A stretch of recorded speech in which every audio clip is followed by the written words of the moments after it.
Hello everybody, welcome to Magnitude civil service institute. Indian economy की series के अंदर आज हम लोग पढ़ेंगे टैक्सेशन इन इंडिया। राइट। जो टैक्सेशन वगैरह होता है, जो आपके ऊपर टैक्स लगता है, जो सरकार आपसे जो चार्ज लेती है, उसके बारे में हम लोग पढ़ेंगे। कितने तरह के टैक्स होते हैं और क्या रूल्स एंड रेगुलेशन है इंडिया में। सबसे पहले हम लोग डेफिनेशन से शुरू करेंगे कि टैक्स क्या होता है।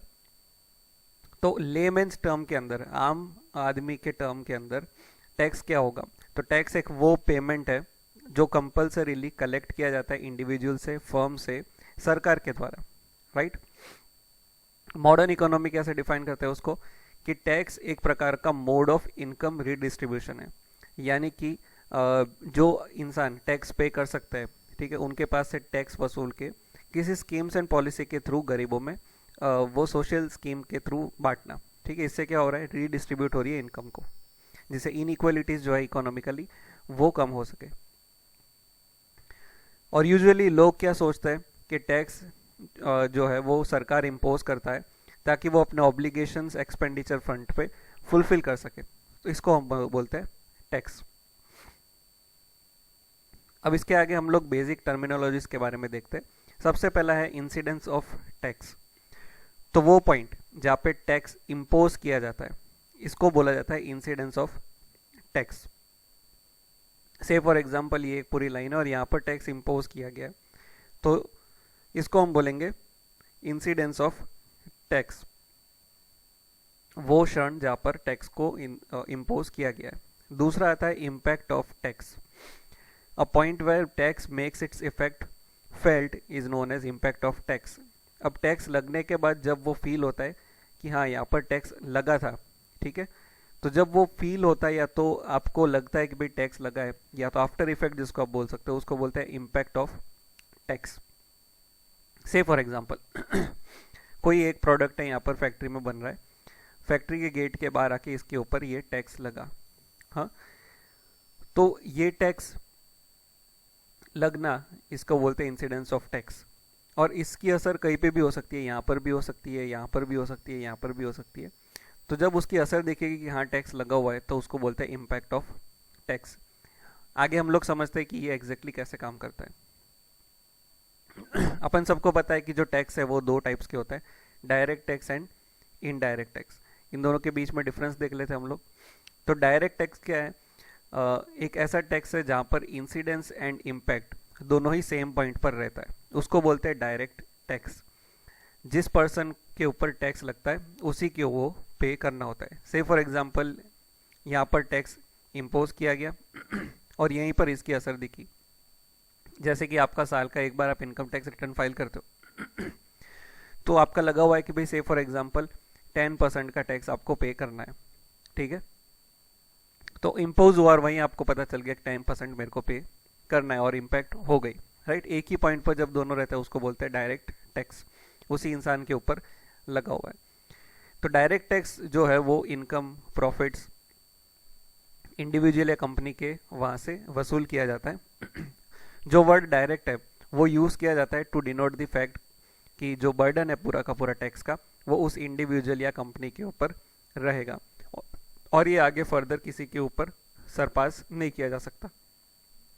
कौन कौन से टैक्स है अपने इंडिया के अंदर इस प्रकार के, तो इनकम टैक्स है, कॉर्पोरेट टैक्स है, वेल्थ टैक्स है, और भी कई सारे हैं।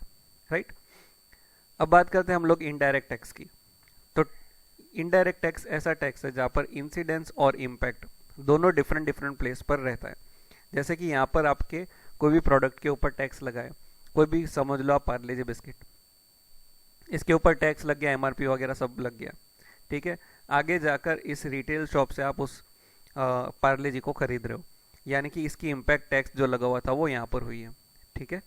इसको बोलते हैं इनडायरेक्ट टैक्स, कि लगा यहाँ पर है और इम्पैक्ट यहाँ हुई है, वो दोनों डिफरेंट प्लेस पर है। The person who hit does not bleed, someone else blood, the same person bleed. Indirect tax को हम कैसे बोलेंगे, कि अगर कोई मैन्युफैक्चरिंग या सेल हो रही है किसी भी गुड्स एंड सर्विसेज की, उसके ऊपर जो टैक्स लगता है उसको बोलते हैं इनडायरेक्ट टैक्स। इनडायरेक्ट क्यों बोला गया, क्योंकि जो रियल बर्डन है टैक्स का वो इंडिविजुअल के द्वारा या फर्म्स के द्वारा पे नहीं किया जाता। यहाँ पर ये कंपनी पे नहीं करेगी उस टैक्स को, वो प्रोडक्ट जो भी या सर्विस जो भी लोग खरीद रहा है उसको ये पे करना पड़ेगा, यानी कि कंज्यूमर्स को। एग्जाम्पल क्या है, एक्साइज ड्यूटी है, कस्टम्स ड्यूटी है, सेल्स टैक्स है, जीएसटी है, और भी कई सारे। अब टैक्स वसूल करने के लिए भी कई सारे मेथड रहती है, राइट। सबसे पहली मेथड है प्रोपोर्शनल मेथड, फिर प्रोग्रेसिव मेथड, फिर रिग्रेसिव मेथड एंड फिर डिग्रेसिव मेथड। ये चारों किस तरह से काम करती हैं इसको हम समझ लेते हैं। ये ग्राफ आप समझिए, एक्स एक्सिस पर रखा है इनकम को या तो बेस को, और वाई एक्सिस पर रखा है कितना टैक्स रेट होना चाहिए मार्जिनल, राइट। अगर इनकम बढ़ने के साथ टैक्स रेट भी बढ़ रहा है, ये यहाँ पर इस तरीके से कुछ, तो इसको बोलते हैं प्रोग्रेसिव टैक्स। क्लियर। दूसरा हम बात करते हैं, सपोज इनकम बढ़ने के साथ साथ रेट ऑफ टैक्स कम हो रहा है, तो ऐसा तो पॉसिबल है नहीं, लेकिन इसको क्या बोलते हैं, अगर ऐसा है तो रिग्रेसिव टैक्स बोला जाता है। तीसरा होगा आपका कि इनकम कितनी भी बढ़े रेट ऑफ टैक्स एक ही रहेगा, उसको बोलते हैं प्रोपोर्शनल टैक्स। एंड फोर्थ है कि इनकम बढ़ने के साथ साथ एक हद तक वो आपकी जो रेट ऑफ टैक्स है वो बढ़ेगी, फिर वो कांस्टेंट हो जाएगी, इसको बोलते हैं डिग्रेसिव टैक्स। तो डिग्रेसिव टैक्स जो है it's a combination of proportional and progressive tax. I hope आपको ये समझ में आया होगा। इनकम टैक्स आपका जो लेवी किया जाता है वो डिग्रेसिव टाइप का रहता है, यानी कि एक हद तक जब आपकी इनकम बढ़ेगी, ठीक है, तब तक आपका रेट ऑफ टैक्स बढ़ता रहेगा, से फॉर एग्जांपल मैक्सिमम 30%। उसके बाद जितनी भी इनकम बढ़ेगी आपका रेट ऑफ टैक्स 30% ही रहेगा, राइट।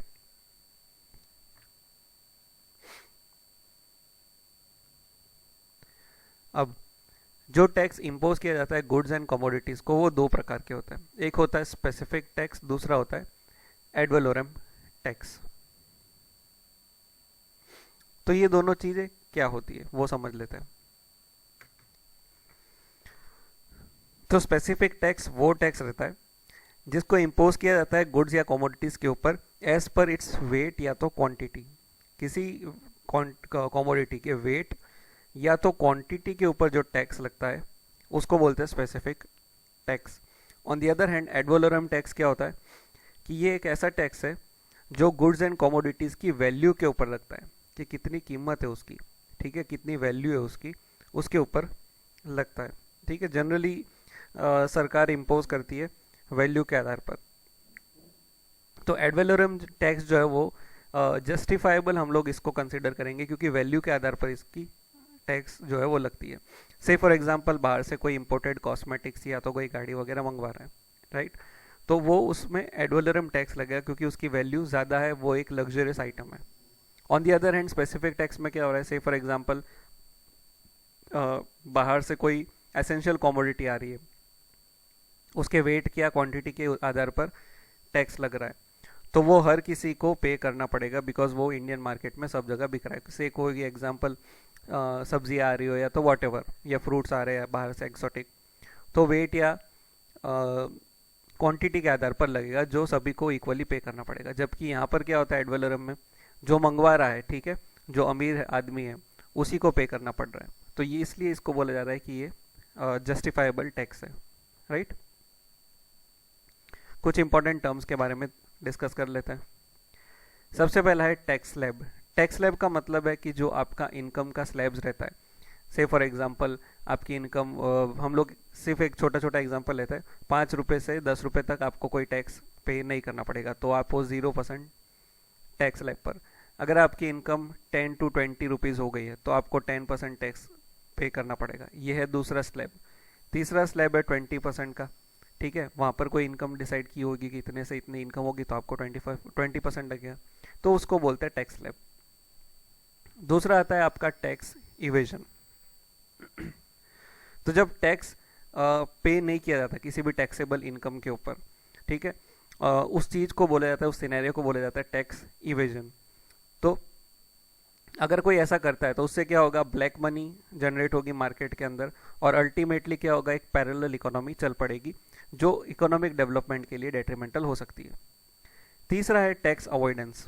टैक्स को अवॉइड करना किस तरह से कर सकते हैं, जैसे अगर कोई दो देश के बीच में साइन किया हुआ है एग्रीमेंट, जैसे कि इंडिया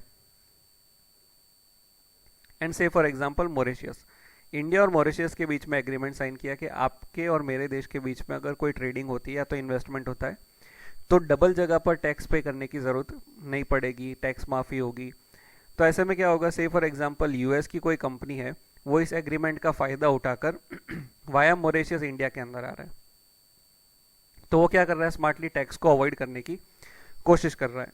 तो ये जो इस एग्रीमेंट के अंदर लूपहोल्स है, या तो ये लॉज के अंदर जो लूपहोल्स है, उसका फ़ायदा उठाकर अगर कोई इस तरह से टैक्स बचा रहा है, तो उसको बोलते हैं टैक्स अवॉइडेंस। ये इलीगल नहीं है, लेकिन ये लॉ के हिसाब से सही भी नहीं है, राइट। इसको हम ऐसा भी बोल सकते हैं कि भाई ट्रीटी शॉपिंग किया हुआ है, ठीक है।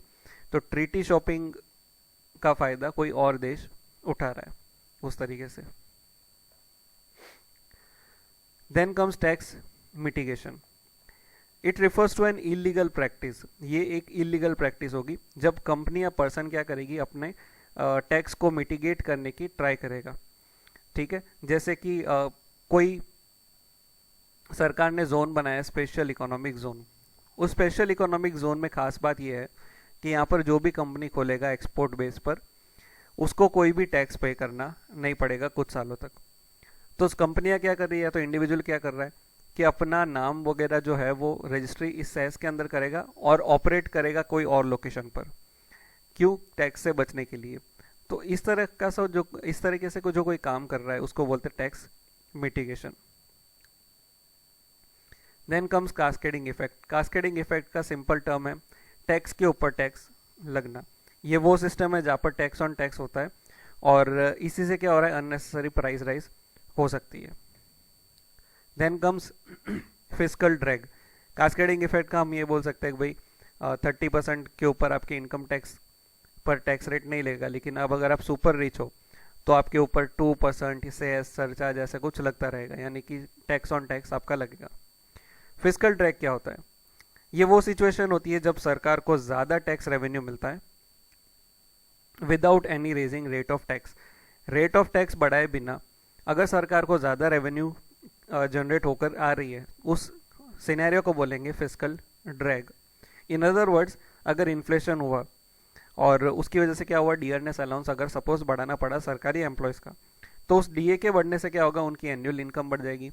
एनुअल इनकम बढ़ने से ऐसा हो सकता है कि वो एक स्लैब से दूसरे टैक्स स्लैब के अंदर शिफ्ट हो जाए, जिसकी वजह से क्या होगा, सरकार की आमदनी इंक्रीज हो जाएगी, और इसी चीज़ को हम बोलते हैं फिस्कल ड्रैग, यानी कि रेट ऑफ टैक्स बढ़ाए बिना टैक्स की वसूली ज़्यादा हो जाना, right. Then comes Laffer's curve. तो एक इकोनॉमिस्ट थे ऑल्टर लेफर, उन्होंने एक ग्राफ ड्रॉ किया to show the relationship between the rate of tax and total tax revenue. ये एक ग्राफ है, ठीक है। यहाँ पर है रेट ऑफ टैक्स कि कितना टैक्स लगना है, रेट ऑफ टैक्स, और ऑन दी अदर साइड कितना है कि कितना रेवेन्यू कलेक्ट किया है, वसूली कितनी हुई है, रेवेन्यू। इन दोनों का रिलेशन बताया। ऑल्टर लेफर ने क्या बोला कि एक ऑप्टिमम रेट ऑफ टैक्सेशन होती है, ठीक है, और जब उस ऑप्टिमम रेट से अगर आप टैक्स बढ़ा लेते हो तो आपका रेवेन्यू कम हो जाएगा। से फॉर एग्जांपल ये रेट ऑफ टैक्स आपने बढ़ाया, ठीक है, इनकम के साथ साथ, तो आपका रेवेन्यू भी इस तरह से बढ़ता रहेगा, लेकिन एक लेवल के बाद वो स्टेबल हो जाएगा। उसके बाद अगर आप रेट ऑफ टैक्स बढ़ाओगे तो आपका रेवेन्यू कम होता दिखेगा, ठीक है। तो इसको बोला गया कि ये एक ऑप्टिमम लेवल है, उस ऑप्टिमम लेवल के आगे आप रेट ऑफ टैक्स नहीं बढ़ा सकते, नहीं तो आपके रेवेन्यू में डिक्रीमेंट हो सकता है। In other words, rate of tax at which the total tax revenue is maximum, उसको कंसिडर किया गया है ऑप्टिमम रेट ऑफ टैक्स। जैसे कि इनकम टैक्स में डिसाइड किया गया है कि 30% के बियॉन्ड अगर रेट ऑफ टैक्स बढ़ा दिया इनकम के ऊपर तो लोग टैक्स पे नहीं करेंगे। एट द एंड फिर क्या होगा, टैक्स रेवेन्यू सरकार का कम हो जाएगा। Then comes please effect. तो एक इकोनॉमिस्ट थे मिस्टर स्टैनली प्लीज, उन्होंने ये बताया कि जो डेवलपिंग नेशंस के लोग हैं उनकी हैबिट है कि वो ज़्यादातर खर्चा करते हैं कुछ अननेसेसरी कंजम्पशन के ऊपर, जैसे कि जिससे क्या होगा कि इकोनॉमिक डेवलपमेंट पे असर पड़ सकती है, और डायरेक्टली असर हो सकती है नेगेटिवली आपके सेविंग्स पर, इन्वेस्टमेंट पर। तो ऐसी चीज़ों पर आप रेट ऑफ टैक्स बढ़ा दीजिए जिसके ऊपर लोग फालतू का खर्चा करते हैं। से फॉर एग्जांपल टोबैको यहाँ पर हुआ, अल्कोहल हुआ, कॉस्मेटिक्स हुई, तो डेवलपिंग नेशंस के पीपल की आदत है कि भी वो इस चीज़ों पर अननेसेसरी एक्सपेंड करते हैं, इसलिए आप इस पर टैक्स बढ़ा दीजिए ताकि इस पर कंट्रोल हो, लोग सेविंग करें और इन्वेस्टमेंट कर सके और आपकी इकोनॉमिक डेवलपमेंट हो सके। तो ये कंसेप्ट है प्लीज इफेक्ट का, राइट।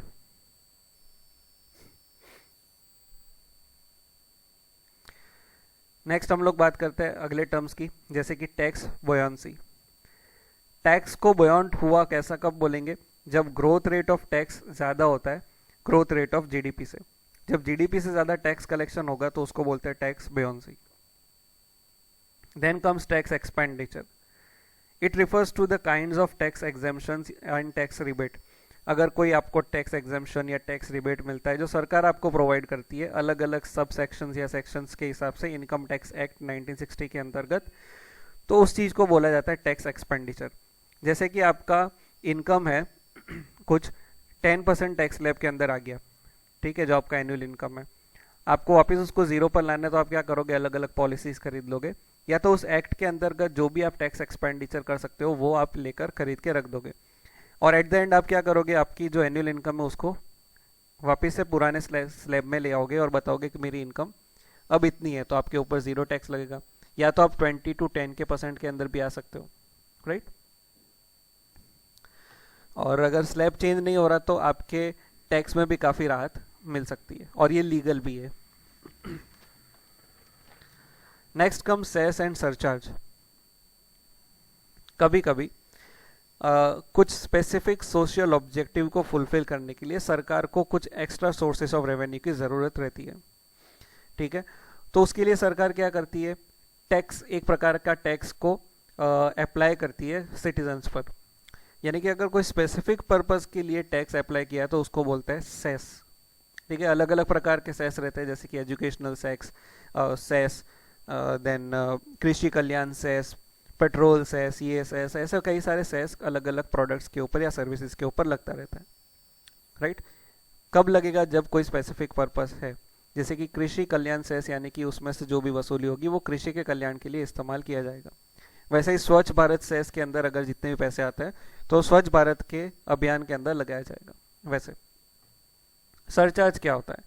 तो सरचार्ज भी एक टैक्स ऑन टैक्स है जिसमें स्पेसिफिक ऑब्जेक्टिव क्लियर नहीं किया गया, ठीक है।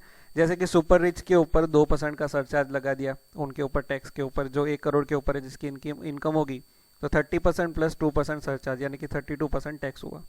तो जनरली जो सरचार्ज है वो डायरेक्ट टैक्स के ऊपर अप्लाई होता है, और सेस जो है वो डायरेक्ट इनडायरेक्ट दोनों के ऊपर ही अप्लाई किया जा सकता है। Next comes Tobin tax. Tobin tax क्या होता है?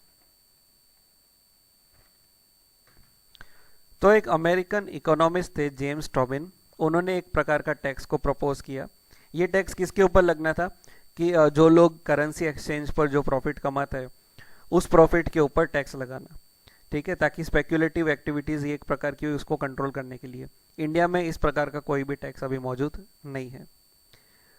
एक और प्रकार का टैक्स है जिसको बोलते हैं ऑक्ट्रॉय टैक्स। ऑक्ट्रॉय टैक्स यानी कि सिंपल टर्म में अगर मैं आपको बताऊं, अगर कोई माल सामान का व्हीकल एक शहर से दूसरे शहर में जाता है तो वहाँ की म्यूनसिपालिटी या नगर पालिका उसके ऊपर एक टैक्स लगाता है, उस टैक्स को बोला जाता है ऑक्ट्रॉय टैक्स। इसको एंट्री टैक्स भी बोल सकते हैं। फिर आता है टैक्स इलास्टिसिटी। तो टैक्स इलास्टिसिटी एक वो रिस्पॉन्सिवनेस है टैक्स रेवेन्यू का जो रेट ऑफ टैक्स चेंज होने पर आता है। सपोज अगर कोई रेट ऑफ टैक्स में बदलाव हुआ तो उसके आगे टैक्स रेवेन्यू में क्या रिस्पॉन्स मिलता है उसको बोलते हैं टैक्स इलास्टिसिटी, कि कम हो रहा है या ज़्यादा हो रहा है, एक रबर बैंड की तरह, राइट। इस चीज़ को हम डिफाइन करते हैं टैक्स इलास्टिसिटी के तौर पर। टैक्स स्टेबिलिटी का मतलब होता है कि उस टैक्स की एबिलिटी कि वो रेवेन्यू प्रोड्यूस कर सके कोई भी प्रकार का अगर इकोनॉमिक सर्कमस्टेंसेस में बदलाव होता है, राइट। कोई भी इकोनॉमिक सर्कमस्टेंसेस में अप एंड डाउन होता है, लेकिन वो टैक्स जो है वो आपको रेवेन्यू प्रोड्यूस करके फिर भी दे रहा है, उस चीज को बोलते हैं टैक्स स्टेबिलिटी। इनकम टैक्स हुआ, सेल्स टैक्स हुआ, ये सब एग्जाम्पल हम लोग ले सकते हैं, राइट। इनकम टैक्स में उतार चढ़ाव हो सकता है, बट जो आपका सेल्स टैक्स वगैरह है वो जो बेसिक आइटम्स के ऊपर वो आपका एज इट इज रहेगा। प्रॉपर्टी टैक्स इन कॉन्ट्रैक्ट वो है हाईली स्टेबल, क्योंकि कुछ भी इकोनॉमिक्स उतार चढ़ा हो आपको प्रॉपर्टी टैक्स तो पे करना ही पड़ेगा, ठीक है। ये बेस्ट एग्जांपल हो सकता है टैक्स स्टेबिलिटी का। नेक्स्ट टैक्स होता है पाइगोवियन टैक्स। पाइगोवियन टैक्स सरकार लगाती है उन इंडस्ट्रीज के ऊपर जो एनवायरमेंट को हार्म करने वाले कुछ टॉक्सिक्स या तो वाटर वेस्ट जनरेट कर रही है।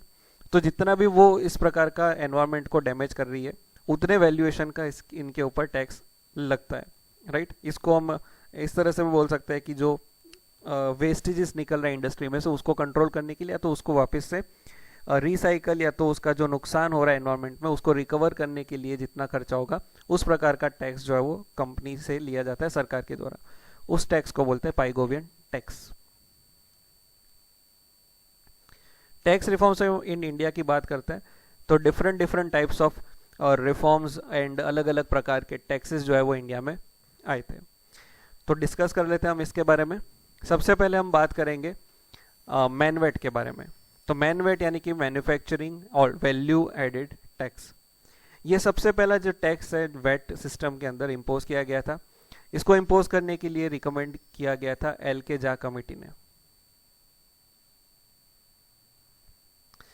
बट इनिशियल स्टेज पर कई सारे फ्लॉज होने के कारण इस टैक्स को वापस मॉडिफाई किया गया और री इंट्रोड्यूस किया गया था 1986 के अंदर, 87 के अंदर और इस टैक्स का नाम पड़ा मॉडवेट यानी कि मॉडिफाइड वैल्यू एडेड टैक्स।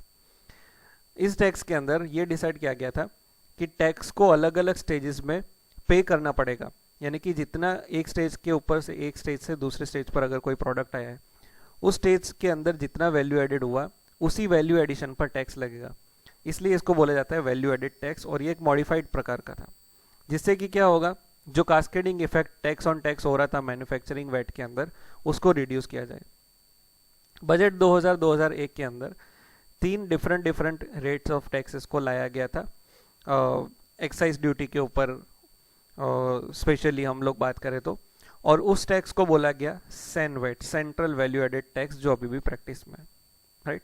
अगर हम लोग वैट सिस्टम की बात करते हैं, वैल्यू एडेड टैक्स सिस्टम के बारे में, तो ये एक प्रकार का मल्टीपल स्टेजेस सिस्टम है टैक्सेशन का, जिसको रिप्लेस किया गया था स्टेट लेवल सेल्स टैक्स को हटाकर। तो स्टेट पर पहले सेल्स टैक्स लग रहा था, उस सेल्स टैक्स को हटाकर अब क्या लगा दिया गया था उसके बाद वैट। तो वैट की खास बात ये है कि भाई जितना वैल्यू ऐड हो रहा है हर एक स्टेज पर उतना ही उसके ऊपर टैक्स लगेगा। जैसे कि अगर मैन्युफैक्चरिंग के ऊपर जो भी आपका मैन्युफैक्चर होगा, कोई एक प्रोडक्ट मैन्युफैक्चर हुआ तो मैन्युफैक्चरिंग में जितना टैक्स लगना था वो यहाँ पर लग गया, फिर वो ट्रांसपोर्ट होकर यहाँ पर आया तो उस ट्रांसपोर्टेशन का जो खर्चा हुआ होगा उसी ट्रांसपोर्टेशन के ऊपर टैक्स लगेगा। अब मैन्युफैक्चर जो भी हुआ था उस पर नहीं लगेगा, जिसके जिसके क्या होगा जरिए टैक्स ऑन टैक्स कम हो सकता है, कास्केडिंग इफेक्ट कम हो सकती है। It is imposed on every stage of distribution, यानी कि हर एक सेल या परचेस होगा उस पर जो भी वैल्यू एडिशन होगी उस वैल्यू एडिशन पर टैक्स लगेगा, राइट। हरियाणा जो है वो पहला राज्य बना था जिसने वैट को इम्पोज किया था और यूपी लास्ट स्टेट था।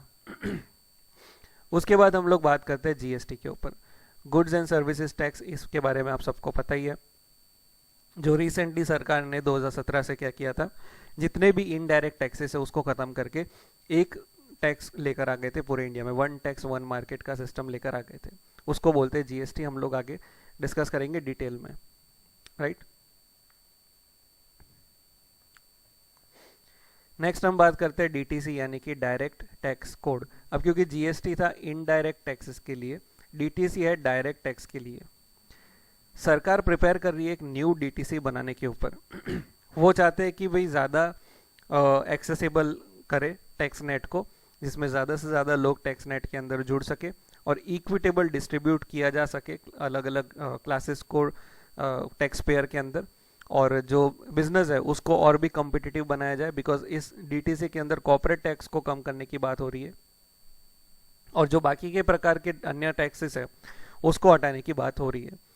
और जो अपना डायरेक्ट टैक्स होगा ये इनकम टैक्स, उसमें भी कहीं ना कहीं डिक्रीमेंट किया जाएगा और सभी को टैक्स स्लैब के अंदर लाने की बात हो रही है। मिनिमल टैक्स आप पे करना है आपको, ताकि कि हर कोई इंसान जो है टैक्स पे कर सके। नेक्स्ट है मिनिमम ऑल्टरनेटिव टैक्स, MAT। इसको शुरू किया गया था 1996 के अंदर। क्यों किया गया था? क्योंकि कुछ कंपनी या बिजनेस एंटिटी है उनके ऊपर इम्पोज करने के लिए उन लोगों ने क्या किया था, कुछ एग्जेम्पशंस या कुछ स्कीम्स का फायदा उठाकर अपनी कंपनी सेस के अंदर खोल दी थी, ठीक है, और ऑपरेट कहीं और कर रही है। तो सरकार ने क्या किया, इन सब चीज़ों से बचने के लिए एक मिनिमम ऑल्टरनेटिव टैक्स लेकर आ गए थे कि अगर ऐसे एरिया में कोई कंपनी है जिसको हम जीरो टैक्स कंपनी बोलते हैं, उनको अभी मिनिमम टैक्स पे करना पड़ेगा। जब ये टैक्स शुरू किया गया था तब था 5%, आज की तारीख पर इसका टैक्स रेट है 18.5%, यानी कि 18.5% का टैक्स तो आपको पे करना ही पड़ेगा, भले ही आप नो टैक्स जोन के अंदर हो। नेक्स्ट कम सीवीडी यानी कि काउंटर वेलिंग ड्यूटी।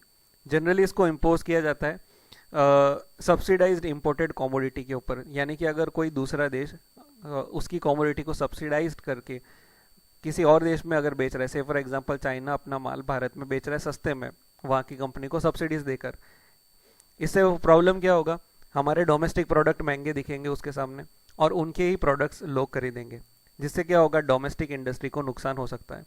इसको अवॉइड करने के लिए सरकार डालती है काउंटर वेलिंग ड्यूटी इंपोर्ट के ऊपर, ताकि domestic industries and indigenous industry को भी हम लोग प्रोटेक्ट कर सके। टोबिन टैक्स के बारे में हमने ऑलरेडी डिस्कस किया ही है। सर्विस टैक्स की अगर हम लोग बात करते हैं तो इसको शुरू किया गया था इन द ईयर 1994। जब इसको शुरू किया गया तो 3 सर्विस के ऊपर लगाया गया था, टेलीफोन, दूसरा था शेयर या शेयर ब्रोकर्स के ऊपर, ठीक है, कैपिटल मार्केट में, और तीसरा था इंश्योरेंस के ऊपर, नॉन लाइफ या जनरल इंश्योरेंस के ऊपर आपका सर्विस टैक्स लगता था। प्रेजेंटली 100 से ज़्यादा सर्विस के ऊपर ये टैक्स लगता है। कुछ नेगेटिव लिस्ट सर्विस रहती है जिसके ऊपर टैक्स नहीं लगता, उनको हटाकर आज ये जो सर्विस टैक्स है वो जीएसटी के अंतर्गत आ गया है और 18% का अपने को टैक्स लगता है। Another tax is FBT, fringe benefit tax. इसको शुरू किया गया था 2005 में और 2009 में इसको बंद भी कर दिया गया था। बेसिकली ये इम्पोज किसके लिए किया गया था, तो ये उन एक्सपेंडिचर के ऊपर इम्पोज किया गया था जो एम्प्लॉयर खर्चा करता है अपने कलेक्टिव एंजॉयमेंट पर अपने एम्प्लॉयज़ के लिए, जैसे कि एंटरटेनमेंट में, गिफ्ट में, ट्रैवल्स में एटसेट्रा, उसके ऊपर पहले एफबीटी लगता था, अभी नहीं लगता। फिर आता है CTT and STT, commodity transaction tax and security transaction tax.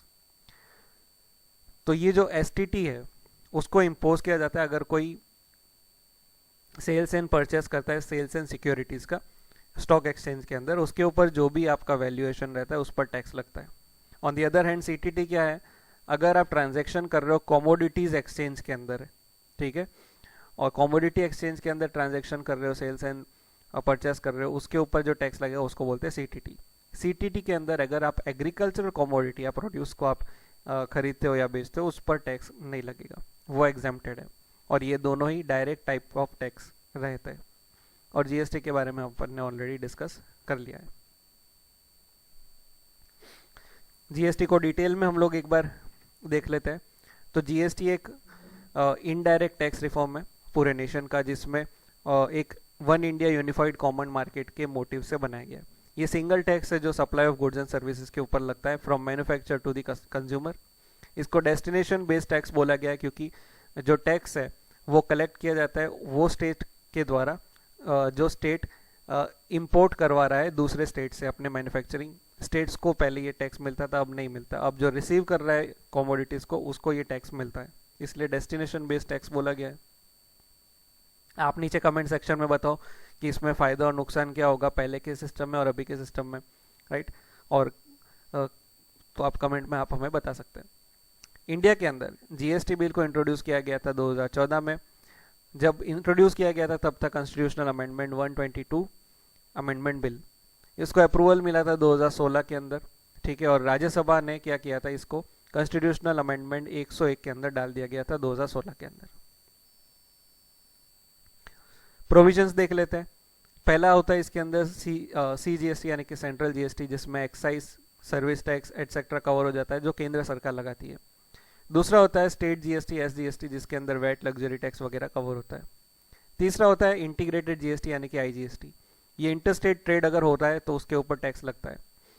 तो आईजीएसटी जैसे कि आपको पता है ये जो टैक्स है वो कोऑर्डिनेट किया जाता है स्टेट एंड यूनियन के बीच में, राइट। किस तरह से होगा वो हम लोग देखते हैं। आर्टिकल 246 क्या बात करता है, उसके अंदर लिखा है कि भाई स्टेट का पावर है कि वो किसी भी गुड्स या सर्विसेज के ऊपर टैक्स इंपोज कर सकता है। Then comes article 279, GST council बिठाने की यहाँ पर बात हुई थी इस आर्टिकल के अंतर्गत, जिसमें प्रेसिडेंट एडमिनिस्टर करेगा और गवर्न करेगा जीएसटी को। इसका चेयरमैन रहेगा यूनियन फाइनेंस मिनिस्टर जो इंडिया के रहते हैं वो, और बाकी स्टेट गवर्नमेंट्स के कोई भी मिनिस्टर जो राज्य सरकार नॉमिनेट करके भेजती है एज अ मेंबर। इस काउंसिल के अंदर जो भी डिसीजन होगा उसमें वोटिंग की जाती है। वोटिंग की वैल्यू 1/3 रहती है केंद्र सरकार की और 2/3 रहती है बाकी राज्य के सरकार की। यानी कि कोई भी डिसीजन होता है फाइनलाइज तो स्टेट गवर्नमेंट का इसमें बड़ा हाथ रहता है, और डिसीजन लिया जाता है तब जब अगर उस पर्टिकुलर चीज के ऊपर 3/4 मेजोरिटी प्रेजेंट एंड वोटिंग रहती है। आगे हम लोग बात करते हैं कि भाई कौन कौन से चीज़ें जो है वो जीएसटी के अंदर आई नहीं है। तो पेट्रोलियम, टोबैको प्रोडक्ट्स वो अभी तक जीएसटी में नहीं है। एक्साइज ड्यूटी अभी भी liquor, stamp duty, service of funeral burial, crematorium और motor transportation of deceased petroleum products, इन सब के ऊपर अभी भी ये सारी ड्यूटीज लगती है। जीएसटी उसमें अभी लाया नहीं गया है। जीएसटी का एडवांटेज क्या होगा, तो ये सिंपल कर देगा टैक्सेशन सिस्टम को। दूसरा, एक्सपोर्ट प्रमोट कर सकता है। जो जीरो रेटेड एक्सपोर्ट है यानी कि फुल टैक्स क्रेडिट यहाँ पर दिया जाएगा इंपोर्टर्स को, अगर वो एक्सपोर्टर्स को अगर वो कोई माल इंपोर्ट करवाती है अपने रॉ मटेरियल के तौर पर तो उनको फुल टैक्स क्रेडिट मिल जाएगा। ना के बराबर कास्केडिंग इफेक्ट होगा। जॉब क्रिएशन अच्छी होगी क्योंकि एमएसएमई इसमें प्रमोट हो रहा है, राइट। करंटली क्या कर रहे हैं बिग कंपनीज जो है वो अपने स्पेयर पार्ट्स खुद ही बना रही है ताकि इनडायरेक्ट टैक्सेस को अलग अलग जगह से अवॉइड किया जा सके मैन्युफैक्चरिंग के अंदर। लेकिन जीएसटी आने के बाद वो सब काम एमएसएमई सेक्टर को दे दिया जाएगा ताकि बड़ी इंडस्ट्रीज फ्री हो जाए इस काम के लिए और छोटी इंडस्ट्रीज को आगे आने का मौका मिले। इससे क्या होगा, छोटी इंडस्ट्री में एम्प्लॉयमेंट ज़्यादा होता है तो अपना जॉब क्रिएशन भी अच्छा हो सकता है। चैलेंजेस की बात करते हैं तो सीजीएसटी और एसजीएसटी जो है वो input credit can not be cross utilise, उसको क्रॉस यूटिलाइज नहीं किया जा सकता। मैन्युफैक्चरिंग स्टेट्स को अपना रेवेन्यू लॉस होगा, जैसे कि हमने देखा डेस्टिनेशन बेस्ड टैक्स था, ठीक है, तो उनको नुकसान होगा। पहले क्या था, मैन्युफैक्चरिंग स्टेट को उस रेवेन्यू टैक्स कलेक्शन का जो हिस्सा है वो मिलता था। हाई रेट ऑफ टैक्स रखा गया जीएसटी का, अभी 28% का भी स्लैब है। क्यों, ताकि जो रेवेन्यू कलेक्शन में जो नुकसान हुआ है स्टेट्स को अलग अलग लेवल पर उसको कंपेंसेट करने के लिए कुछ साल तक इसको रखा जाएगा। अगला टर्म देखते हैं टैक्स टू जीडीपी रेशियो। ये वो रेशियो है जिसमें टोटल गवर्नमेंट टैक्स कलेक्शन का डिवाइड करता है इंडिया की जीडीपी से, ताकि टैक्स टू जीडीपी का रेशियो पता चले कि जीडीपी के हिसाब से कितना टैक्स वसूल हुआ है। Tax to GDP ratio gives policy makers and analyst एक मैट्रिक देता है। इस रेशियो की मदद से अलग अलग एनालिस्ट क्या करता है, कंपेयर करता है टैक्स रिसिप्ट को year two year. Most of the cases में क्योंकि टैक्स रिलेटेड टू है इकोनॉमिक एक्टिविटीज़ तो ये रेशियो को काफ़ी अच्छे से समझा जाता है। प्राइवेट इंडस्ट्री भी इसको समझती है ताकि वो अपना फ्यूचर प्लान कर सकते हैं, right. Next come 14th finance commission. इसको कंस्टिट्यूट किया गया था 2 जनवरी 2013 के अंदर। चेयरमैन थे वाई वी रेड्डी, ये आरबीआई के फॉर्मर गवर्नर थे, और इनके साथ professor Abhijit Sen, miss Sushma Nath, doctor M Govind Rao, doctor Sudipto Mundle भी 4 मेंबर थे इस फाइनेंस कमीशन में। इस कमीशन ने रिकमेंडेशन दी थी for the period 2015 to 2020। Recommendation क्या थे इनके, इस रिकमेंडेशन का मतलब ये नहीं कि सरकार को इन सबको फॉलो करना पड़ेगा, सरकार को जो अच्छा लगे वो रिकमेंडेशन ले सकती है। सबसे पहले उन्होंने बोला कि जो भी टैक्स कलेक्शन होता है सेंटर का, वो अब स्टेट में जो पहले 32% का टैक्स बांटते थे अब उसको 42% कर दो। तो ये सरकार ने एग्री किया।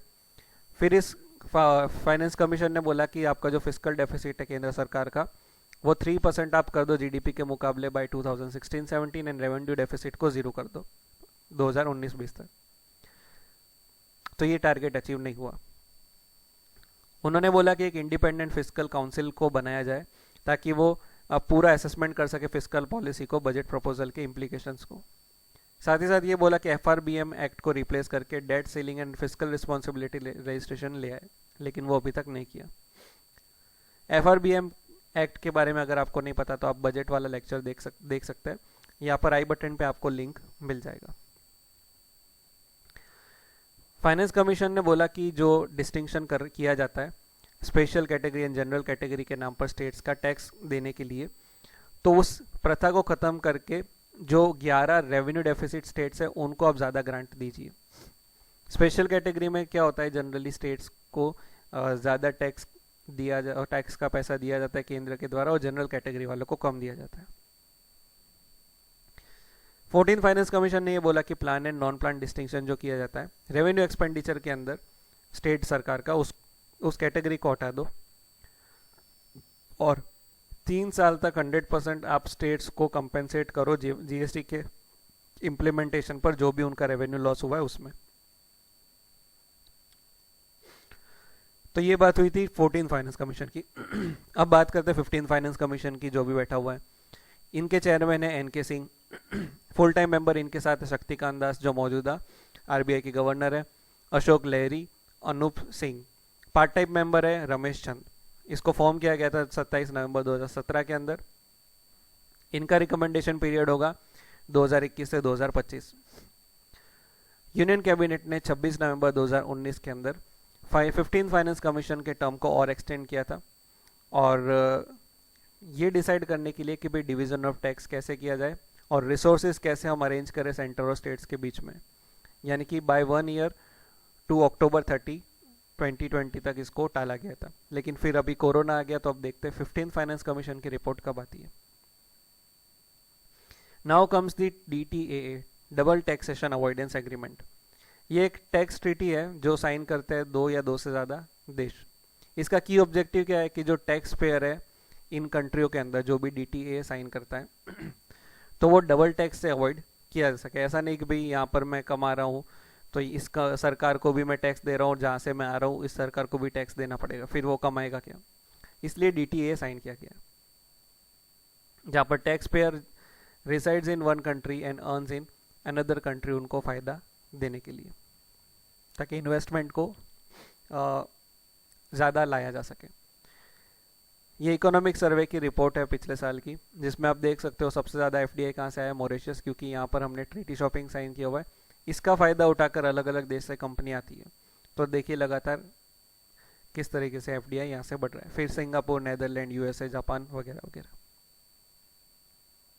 कौन से सेक्टर में सबसे ज़्यादा इनफ्लो हुआ है अपने FDI अपने को कहाँ से सबसे ज़्यादा आया है फॉरेन डायरेक्ट इन्वेस्टमेंट? तो कम्युनिकेशन सर्विस में सबसे ज़्यादा आया है लास्ट ईयर में, मैन्युफैक्चरिंग में, उसके बाद retail and wholesale trade, financial services, computer services, business services. इस तरीके से आप पूरी लिस्ट को देख सकते हैं वीडियो पॉज करके। टैक्स को सिंप्लीफाई करते हैं आपके प्रिपरेशन के लिए। आर्टिकल 246 इंडियन कॉन्स्टिट्यूशन के अंदर लेजिस्लेटिव पावर के बारे में बताया गया है टैक्स का, कि भाई पार्लियामेंट के बीच में और स्टेट लेजिस्लेटिव के बीच में। और शेड्यूल 7 जो है वो सब्जेक्ट लिस्ट के बारे में बात करता है। क्या है सब्जेक्ट लिस्ट के अंदर? लिस्ट 1 के अंदर उन लिस्ट का नाम दिया हुआ है जिसके ऊपर टैक्स पार्लियामेंट लगाएगी, यानी कि केंद्र सरकार लगाएगी। लिस्ट 2 के अंदर वो प्रोडक्ट्स का नाम दिया हुआ है या वो सर्विसेज का नाम दिया हुआ है जिसके ऊपर टैक्स राज्य सरकार लगाएगी। एंड प्रोडक्ट लिस्ट 3 के अंदर एक कॉन्करेंट होगा, यानी जिसके ऊपर पार्लियामेंट एंड स्टेट लेजिस्लेटिव दोनों ही टैक्स लगाकर आपस में कलेक्शन करती है। ये सारे लिस्ट 1 की कमोडिटीज या तो गुड्स या सर्विसेज जिसके ऊपर केंद्र सरकार टैक्स लगाता है, इसको पॉज करके आप देख सकते हैं। सिमिलरली ये लिस्ट 2 है, इसको भी आप पॉज करके देख सकते हैं। इनडायरेक्ट टैक्स की बात करते हैं तो सेंट्रल के इनडायरेक्ट टैक्स कौन से? सर्विस टैक्स, कस्टम ड्यूटी या CVD, excise duty and central sales tax.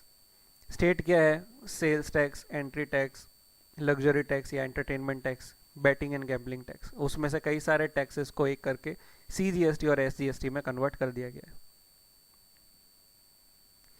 अब डिस्ट्रीब्यूशन रेवेन्यू में कैसे होता है टैक्स का यूनियन एंड स्टेट्स के बीच में, वो देखते हैं।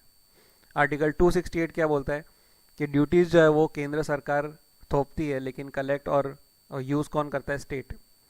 ये आर्टिकल अमेंड किया गया था, इस आर्टिकल को लाया गया था कॉन्स्टिट्यूशनल अमेंडमेंट 7th करके 1956 के अंदर। 1 नवंबर 1956 से लागू पड़ गया था। उसका एक क्लॉज है 261 क्लॉज 1, 268 क्लॉज 1 सॉरी। ये बोलता है स्टैम्प ड्यूटीज एक्साइज जो मेडिसिनल एंड टॉयलेट प्रिपरेशन के ऊपर लगता है, जो केंद्र लिस्ट के अंदर है, लेकिन उसके कलेक्शन की ड्यूटी वो है स्टेट गवर्नमेंट की, ठीक है। लेकिन जो कितना टैक्स लगाना है वो केंद्र सरकार डिसाइड करता है। तो जो प्रोसीड है ऐसे सच ड्यूटीज की with in the state in the financial year, वो कंसोलिडेटेड फंड ऑफ इंडिया का भाग नहीं बनेगा, वो स्टेट के फंड का भाग बनेगा, क्योंकि कलेक्ट एंड अप्रोप्रिएट वो करता है। देन 268A सर्विस टैक्स जो है केंद्र सरकार थोपती है, लेकिन उसको कलेक्ट एंड अप्रोप्रिएट दोनों ही मिलकर करते हैं, स्टेट एंड यूनियन। इस आर्टिकल को डाला गया था 95th अमेंडमेंट करके बिल के अंदर 2003 में। दोनों हाउस ने इसको क्लियर किया था।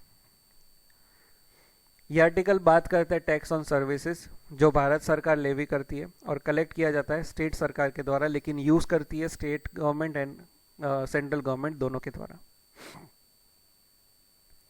आर्टिकल 269 टैक्स जो है वो लेविड एंड कलेक्ट करता है यूनियन, लेकिन बाद में किसको दे देता है, स्टेट्स को। इस आर्टिकल को लाया गया था 80th अमेंडमेंट करके टैक्सेशन के अंदर 1 अप्रैल 1996 के अंदर। इसमें टैक्स जो है वो कंसाइनमेंट ऑफ गुड्स के ऊपर या sales and purchase of goods के ऊपर डाला जाता है, इंटरस्टेट ट्रेडिंग होता है तब, ठीक है। और इसको थोप कर कलेक्ट कर कर जो यूनियन गवर्नमेंट या सेंट्रल गवर्नमेंट है वो स्टेट्स को दे देता है। नेशनल इमरजेंसी हुई, उसमें टैक्स शेयरिंग कैसे होगा। आर्टिकल 358 क्लॉज बी के अंदर लिखा गया कि पार्लियामेंट इंपोज कर सकती है कोई भी टैक्स या ड्यूटीज को, भले ही वो यूनियन लिस्ट के अंदर ना हो, एज पर दी नेशनल इमरजेंसी आर्टिकल। प्रेसिडेंट जो है वो प्रोविजन चेंज कर सकती है आर्टिकल्स 268 to 279 का ड्यूरिंग द इमरजेंसी, यानी कि पूरा कंट्रोल सेंट्रल के हाथ में चला जाएगा। ये कुछ सैंपल क्वेश्चन है पिछले साल के जो आपके इस चैप्टर से रिलेटेड है। जैसे कि सबसे पहले लिखा है कि इनमें से कौन सा फीचर्स वैट का नहीं है। वीडियो को पॉज करके आप इसको स्टडी कर सकते हैं, ठीक है। चारों चार ऑप्शंस को 2011 में इसका पूछा गया था यूपीएससी के अंदर, और इसका आंसर है सी।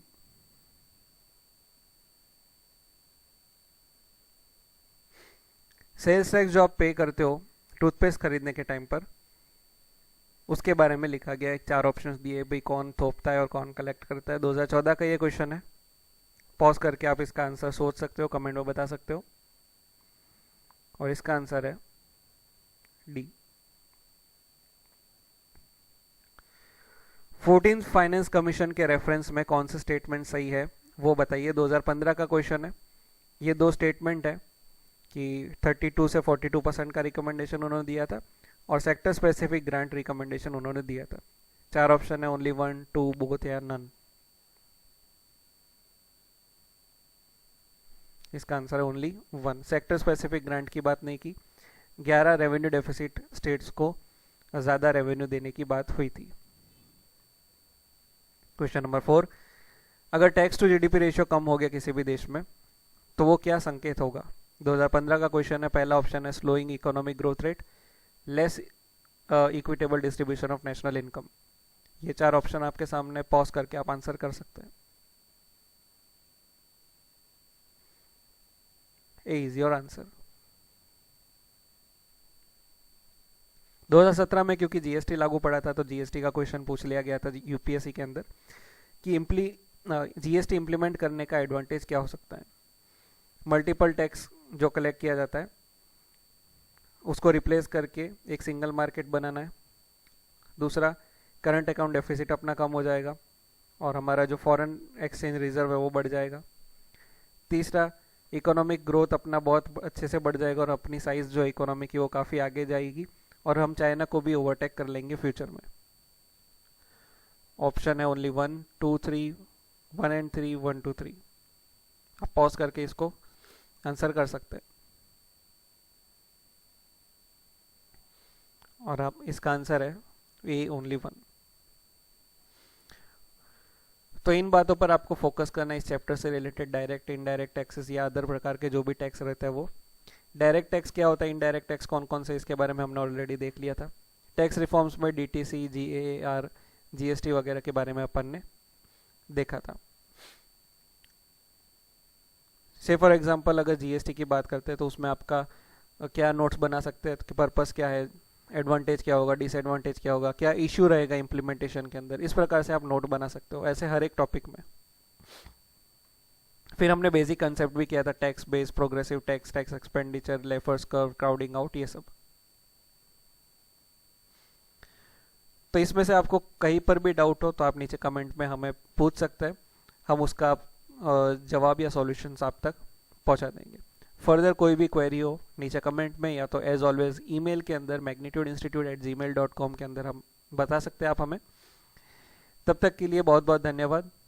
अपना और अपनों का ध्यान रखिए। Thank you so much.